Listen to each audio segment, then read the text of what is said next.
In the early 1970s, the idyllic Californian seaside town of Santa Cruz would be plunged into panic. One day there would be a body part found somewhere or washing in from the ocean. Innocent young women were being murdered and dismembered. He picked up a sack with the remains and then heaved it over. And all the while, the elusive killer was right under the noses of the cops that pursued him. He had a great personality. He was a likable guy. What kind of man could commit such heinous crimes? He would have, with a decapitated head. Was he a terrible product of his environment? His mother would lock him in the basement room at night because she had this idea that he could possibly. Or was the co-ed butcher born to kill? He just erupted. Ah!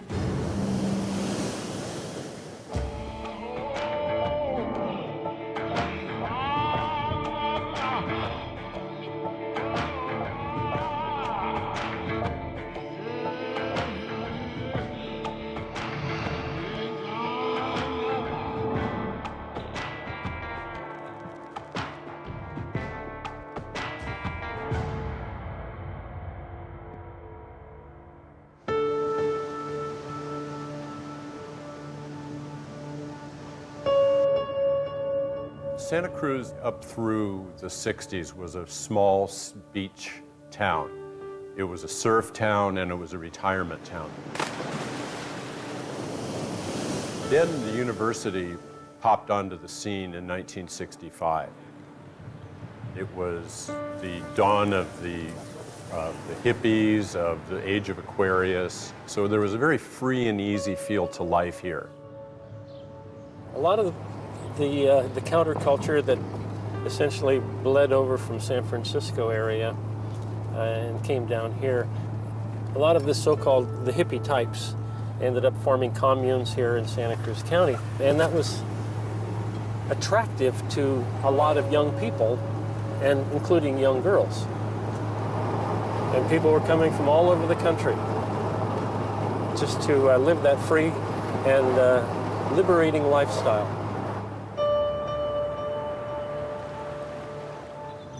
But in 1972, the peace in Santa Cruz would be shattered. All of a sudden, there were bodies being washed in on the ocean. There were grisly discoveries. And the thought was from a lot of people in town, what the hell is happening to our little paradise? We were dealing with a lot of missing person reports. It became clear that somebody was killing young co-ed hitchhikers. 18-year-old Fresno college student Anita Luquesa vanishes. A severed head found in the mountain. It was just a skull, we had no body. Mary Ann Pesh, an 18-year-old co-ed and talented skier, disappears. It became a very confusing time for homicide investigators. 15-year-old ballet dancer Aiko Koo. It just seemed like a world gone crazy. Cindy Shawl, 18 years old and babysitting to earn her way through college, goes missing.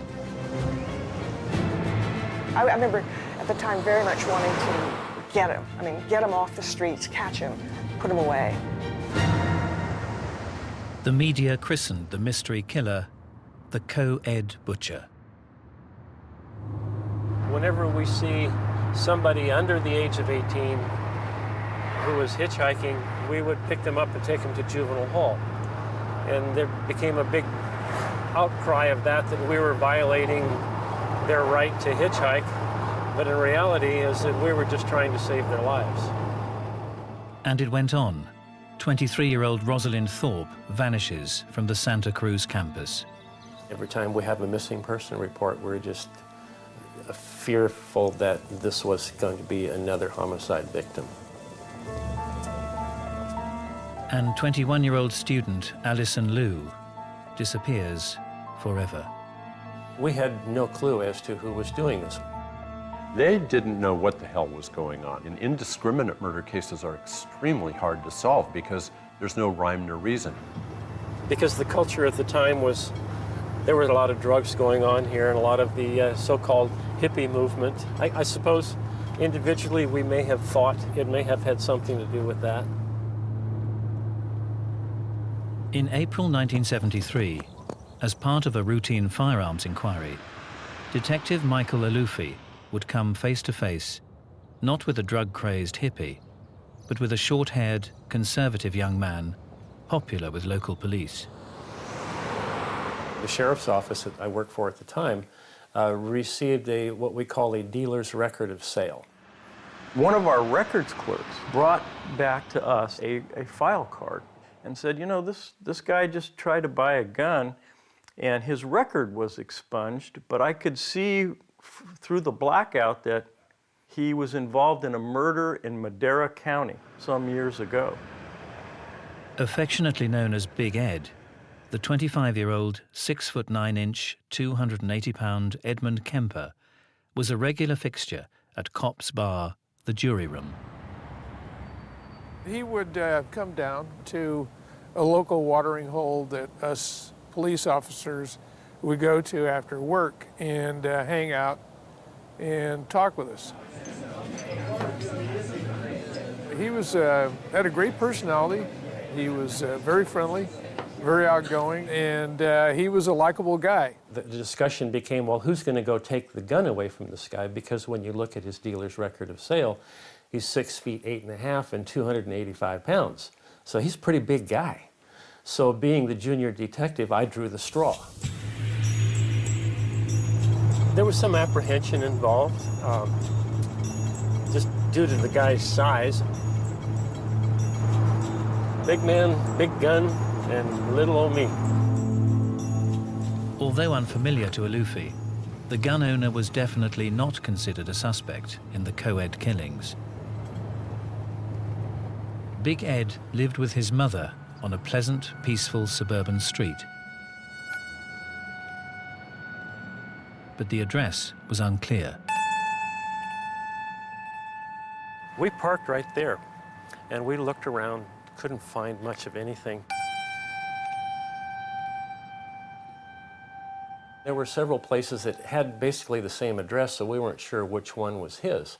We were, I'm just guessing at this point, right around this point right here, when a car came around the curve and pulled up right there where that car is. I told Don, I said, let me go ask this guy if he knows where Kemper is. So as I approached the car, there was a gentleman in the car lying across the front seat with the door open, and he was fiddling underneath the dashboard.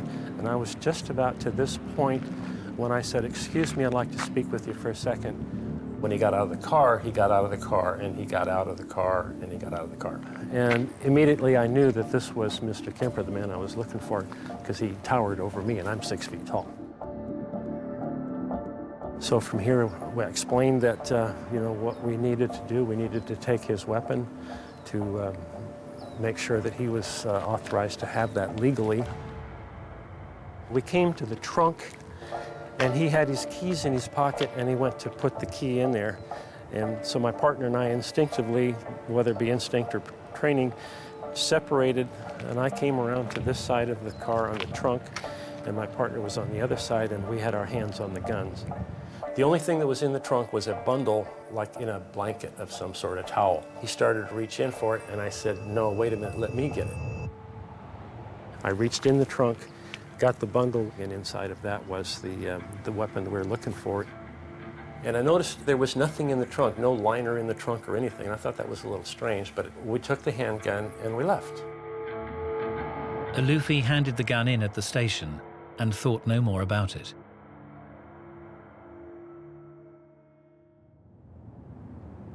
Two weeks later, 5 o'clock in the morning, Officer Jim Connor is on the night shift when he overhears a colleague taking a call from the gun owner. Knowing Ed, I got on the phone and we started talking. I could tell that something wasn't right. He was in Pueblo, Colorado.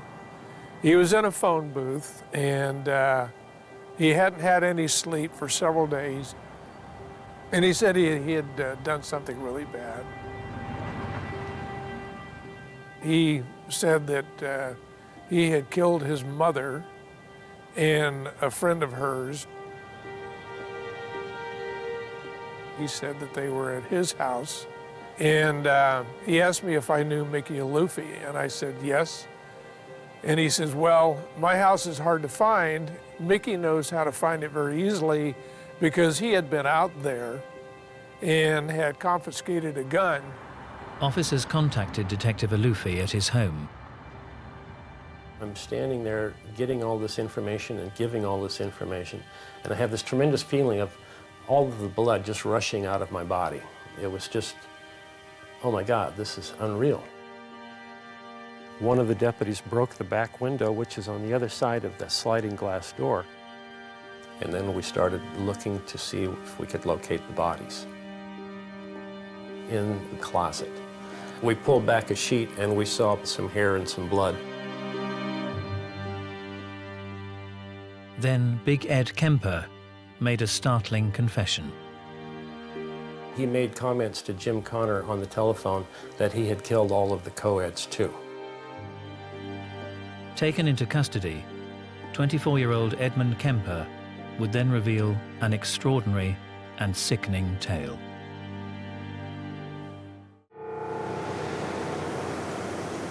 In the early 1970s, the Californian beach resort of Santa Cruz had been stunned by the mysterious disappearance of a series of young college girls and a catalogue of gruesome discoveries. Then in April 1973, 24-year-old, 6'9" Edmund Kemper unexpectedly confessed that he was the infamous co-ed butcher, and that he now had a tally of 10 murder victims to his name.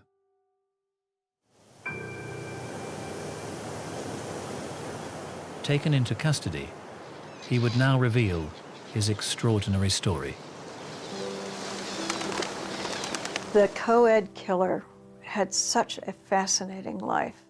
Born in 1948, Edmund Kemper was the middle child of 3. His mother and his father were very strict disciplinarians. There was no leeway one way or the other. Growing up in Burbank, California, Kemper looked up to his father, but had difficulties with his mother, Clarnell. She was a punitive person that he resented greatly. She was harsh, aggressive, putting him down, I think, when he was younger, call it verbally, very aggressive verbally. In 1957, after years of unhappy marriage, the 9-year-old Edmund's parents divorced.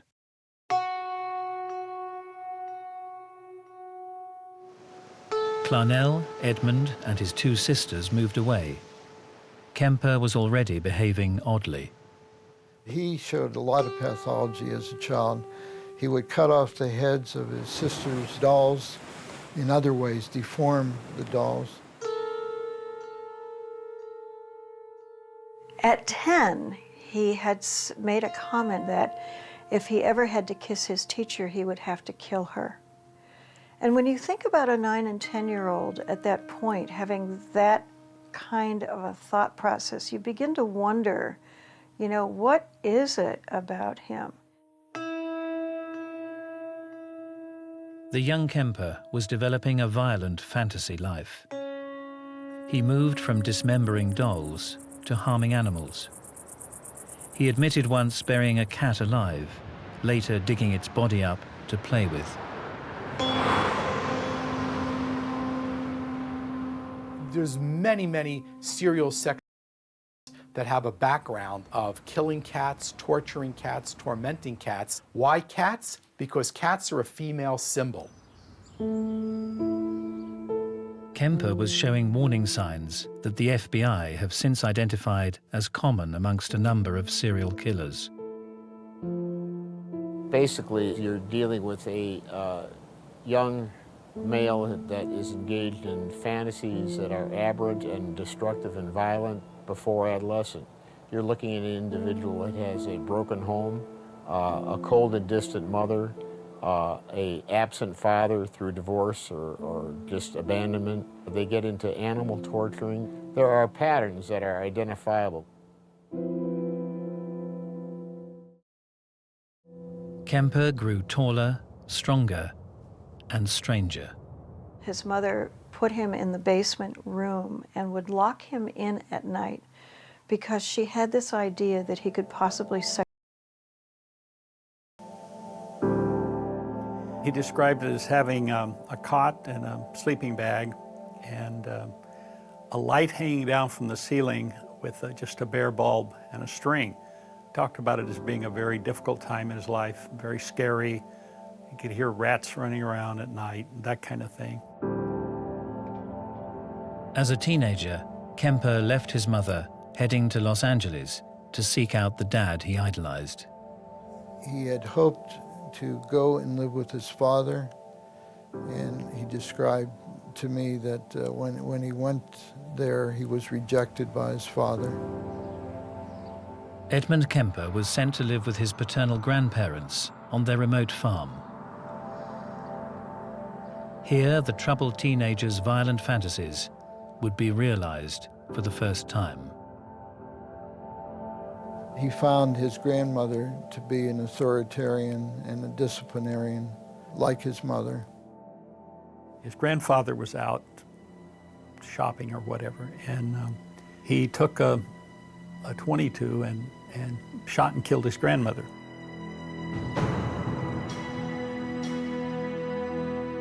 When he realized his grandfather would be coming home and finding his wife dead, they were elderly, he decided he couldn't allow his grandfather to go through that trauma. So when his grandfather came in, he shot and killed him.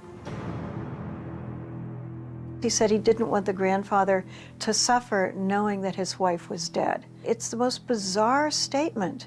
I mean, you don't go out and just shoot somebody to keep them from finding out that their wife is dead.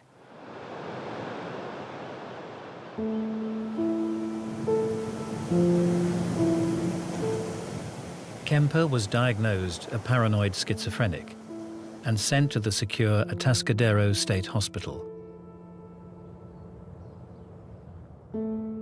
That was a very harmful place for him to be institutionalized. He certainly learned a lot of bad things. Dr. William Schanberger was one of the facility's staff. In those days, we had 1,600 patients in the hospital. There were probably several dozen people who had committed murder. 800 mentally disordered offenders. We had psychology staff of only 10 people or so. Although not Kemper's therapist, Schanberger would have regular contact with the inmate. Ed is a bright fellow, and that was obvious when you were talking with him. He was kind of a model patient. The likable Kemper soon became a trusted assistant to the psychology staff that dealt with the hundreds of. He had so much access to the records, and there would be detailed descriptions of the methods used in carrying out the crimes, techniques of deception. Remember, he was 15 when he went into the mental hospital, and he really had never had any.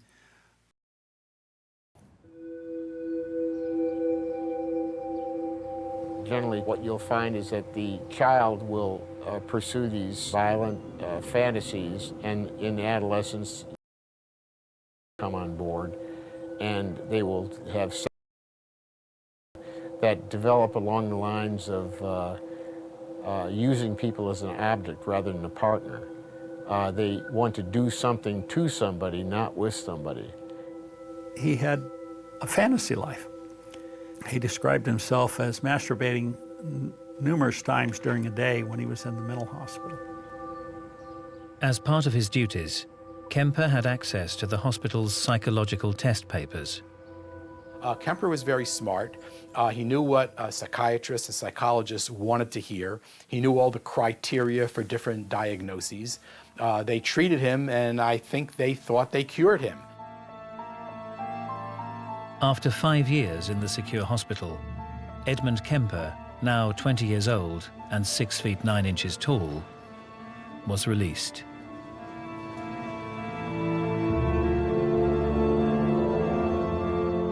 He was discharged, by the way, to the youth authority with the recommendation not for him to live with his mother. Unfortunately, the youth authority didn't follow that advice, and he wound up living with his mother. His social life, I'd say, was very inadequate as he described it. He felt particularly inadequate around women. So I think he was lonely. Here was a young man, he's 21, 22, and he probably never had a date in his life. Probably have the usual interest and needs to connect with women. What can you tell someone about yourself? That I murdered my grandparents and I was in a mental hospital for the last 5 years of my life. I can't imagine how difficult it would have had to be. That doesn't excuse anything, but it, in my mind, describes the situation. So he started picking up co-eds, and some of them he wound up murdering and doing even worse things at times. In custody, Edmund Kemper would reveal to investigators the full horror of his extraordinary crimes, in minute and graphic detail. It's about as serious and complex series of as I've come across. He said a lot of things that they're kind of disturbing. In 1973, after the disappearance and murder of half a dozen young college girls, detectives held Edmund Kemper in custody. And the 6 foot 9 inch killer was eager to talk. Leading detectives to the scenes of his crimes, he would explain his murders in chilling detail to anybody who'd listen. He talked and talked and talked, and just gave every bit of information you could ever dream of. And he goes into great detail about the things that he did to these girls. Most of the serial killers I've worked with fall into two distinct types. One group of serial killers will never like to talk about their offending behavior at all. Whereas the second group of serial killers are desperate to talk about their killing. They're desperate to be at the heart of the story. He said a lot of things that they're kind of disturbing. Investigators learned how Kemper had taken months to develop his strategy for abduction. He spent a lot of time traveling all over Central California and even down into Los Angeles. And what he would do is he would find hitchhikers and he would essentially do a practice run. As he would drive off with the young women, he would look over at them, think about fondling, and have great about them. Over numerous trips, Kemper honed his harmless persona and perfected his plans. Only then did he feel confident enough to act out his fantasies.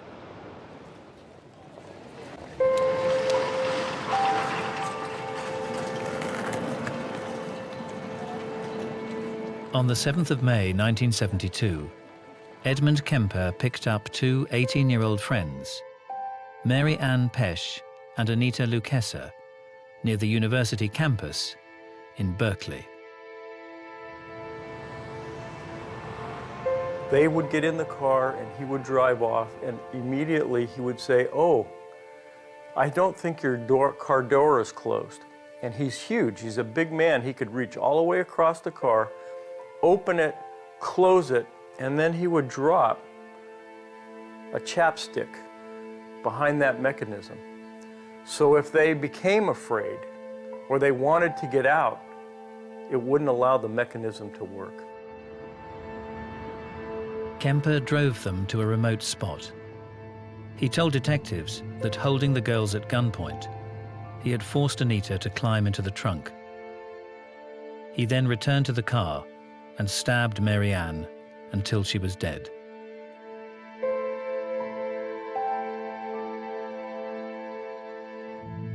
Just think about Anita Lukesha in the trunk, listening to her best friend being stabbed and hearing her screaming. I mean, you know, it's pretty heavy stuff, actually. Kemper then opened the trunk and killed Anita. He took the dead girls to an apartment he was renting. There he dismembered them before dumping their remains in the mountains. All the while, the police hunted the mysterious co-ed butcher. The seemingly harmless Edmund Kemper was sitting next to them in their favorite bar. I remember Ed being there on many occasions, especially during the time of the homicides that were going on. He would come in and have a few beers with the guys. He was a likable guy.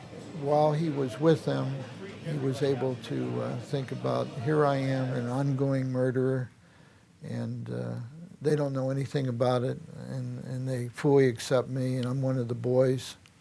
He was a police groupie, actually, is the best way of describing it. Many serial have a fascination with police. That's part of their psychology. And they do that for a number of different reasons.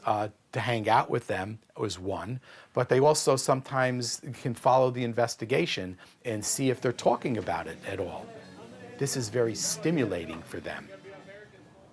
It was just talk about, you know, a girl found here, a girl found there, and body parts washed up on shore, this kind of thing. It was a conversation among the guys when we were at the jury room.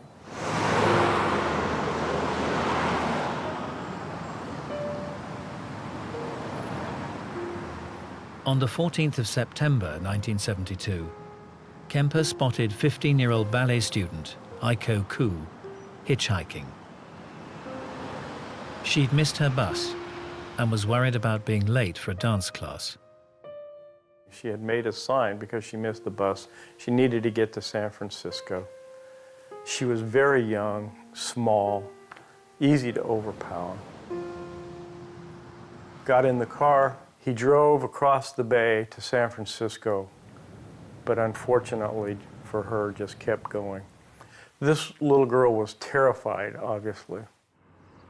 Kemper bound, gagged, and then suffocated his captive.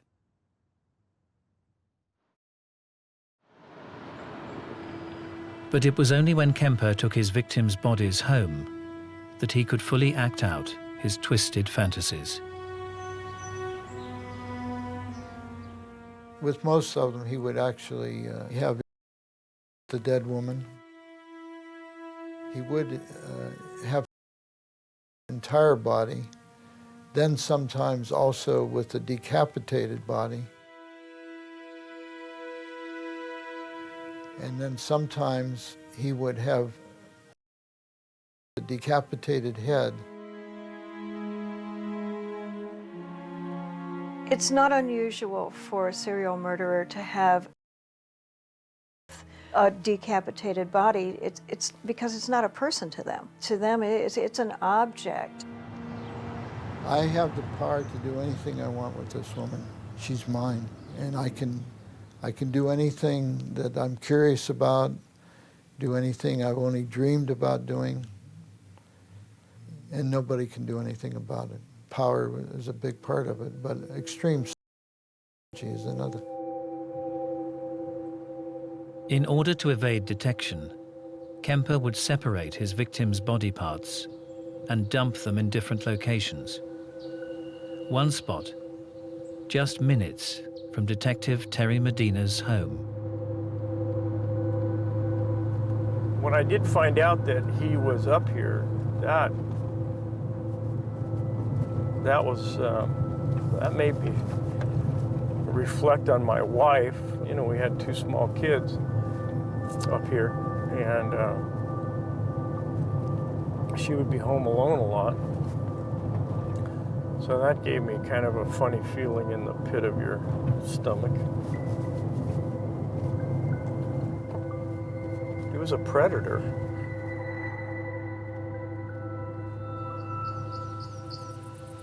Well, this is would be approximately the place that Kemper parked the car. Very remote. It was even more remote 30 years ago than it is today. There was nothing up here then. It was just in the mountains.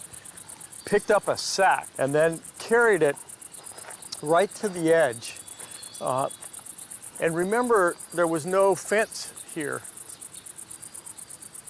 Heaved it over, and that was the remains of Cuckoo. Of all of these murders, that's the one that I think affects me the most as I think about it. I mean, they're all brutal, but that one just seemed to stick with me. There's some, those of us that do murder cases, there's always some that seem to get inside you.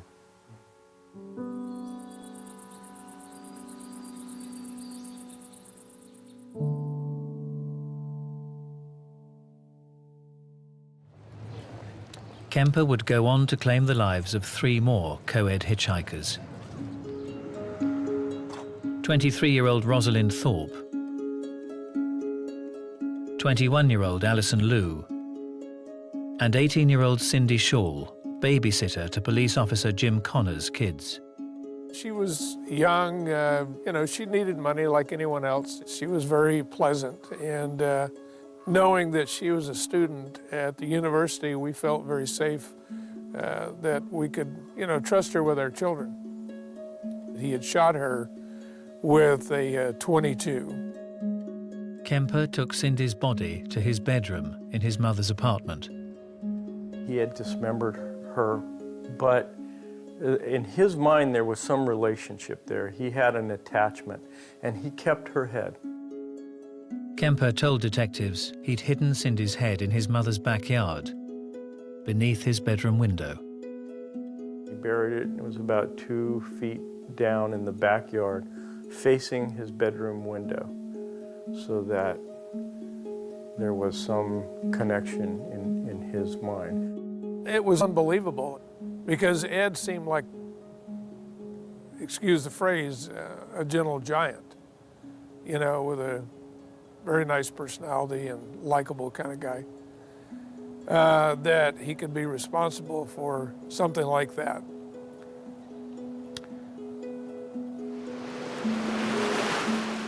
In addition to the murder of his grandparents, Edmund Kemper had taken the lives of 6 young women. Next, he would commit a murder he'd dreamed of all his life. By March of 1973, 6 feet 9 inch Edmund Kemper had kidnapped and murdered 6 female co-eds without attracting suspicion. But in April, Detective Michael Aluffi's routine visit to confiscate a firearm had unwittingly sent the suspicious Kemper into panic. This whole process of me taking the handgun away from him, he was under the impression that I was playing cat and mouse with him. He thought we were playing a game, that we really knew he was the murderer. Kemper worried his mother, Clarnell, would now learn of his actions. He did not want her to suffer the embarrassment of what he did.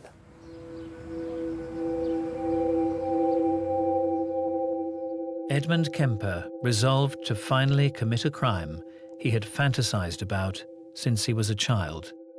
He got up at 4 o'clock in the morning, took a hammer, went into his mother's bedroom, just jammed that hammer through her head several times. That was a very messy murder. Kemper's mother would suffer the same fate as the young co-eds, and more. He cut off her head, and then he inserted his penis into her mouth. Put it on the mantle above the fireplace and just yelled and screamed at it. And at times he threw darts at her face. He talked about all the time she had screamed at him and yelled at him or belittled him. He cut out her vocal cords and tried to destroy them in the garbage disposal unit at the sink because it was her chastising him using those vocal cords that so bothered him. Fearing his mother's death would soon be discovered by her best friend, Kemper invited her to the house, murdered her, and then fled.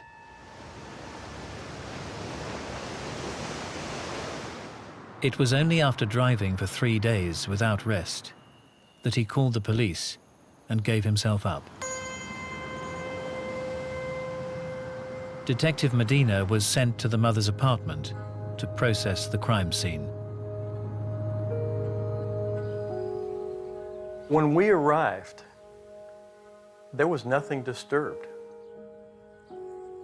It looked like somebody had just left on vacation. We flipped over the mattress, and of course it was soaked with blood. And there was a note there. He left a note that said, "Sorry, gents, for the mess, but really had no time." That's the first time in my career, and I've been in this business 43 years, that, you know, the suspect left the cops a note. The bodies of Kemper's mother and her best friend had been carefully hidden in 2 closets.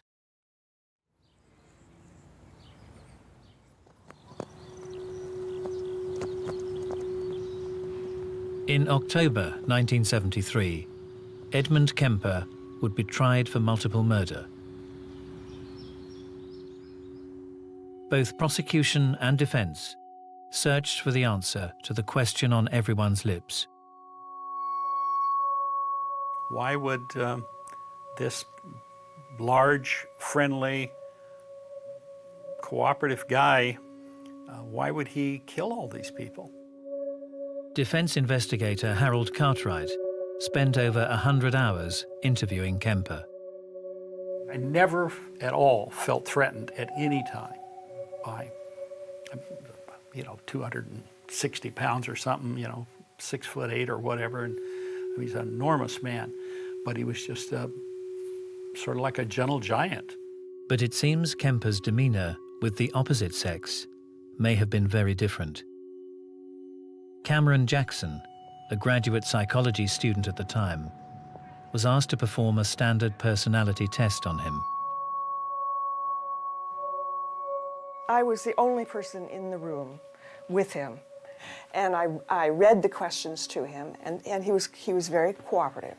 And then suddenly, just out of the blue, he both sort of started to get up, and he just erupted like a volcano and he's like that, and his hands and everything, and I just went like that backwards, and in immediately came 1 or 2 policemen who calmed everything down. It was just so fast and such an overwhelming rush of anger and emotion and fury. I don't really remember the exact question now that I was asking, but I'm sure it had something to do with women. And I was a woman asking him questions.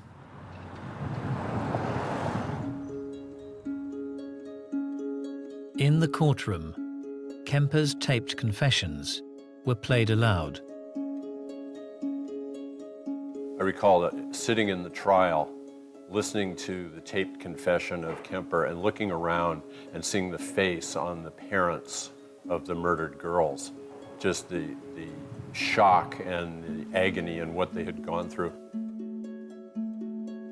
In the coverage of these terrible crimes, I think the most neglected aspect are the victims. There's a brief mention of their names usually. These were all young college girls. They were working towards a career. They might have chosen to have a family. All of that is lost when a murderer comes along and takes them away. What a tragedy. In those families where a young woman was murdered and taken away, the tragedy of that is as much alive today as it was back in 1972. On the 8th of November, Edmund Kemper was found guilty of 8 counts of first-degree murder and sentenced to life imprisonment.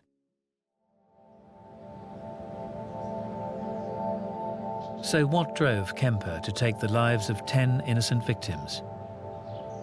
Was it his broken family life and the alleged emotional abuse from his mother? Or was he simply born to kill?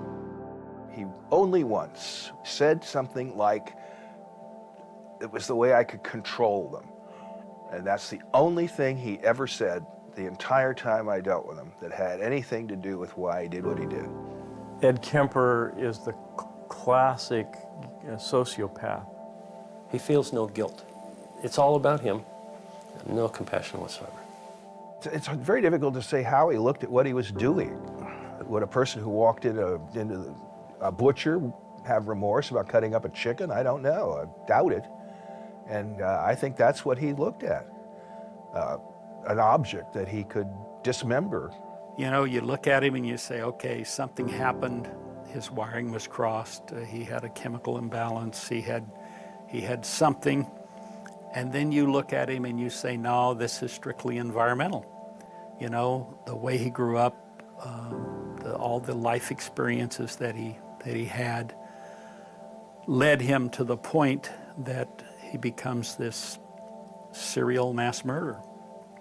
Maybe he was killing his mother all along. Who knows? I think when we're all studying serial murderers, we want to find something to blame. It's got to be this crazy mother that he had who locked him in the cellar, but she must have felt something. You know, people who are around serial killers for a period of time will pick up some type of a feeling. They can't describe it, but they know something. There are genetic and biological factors, there are sociological factors, and there are complex psychological factors, all of which interact. And if we're going to ever reduce and prevent these things, we have to attack it on all these levels. I don't think anybody is born to kill. I think everybody is born with a series of pluses and minuses in their makeup, both physically and mentally and emotionally. I think that things happen to people. Most people are able to cope with it, deal with it. Some people are not.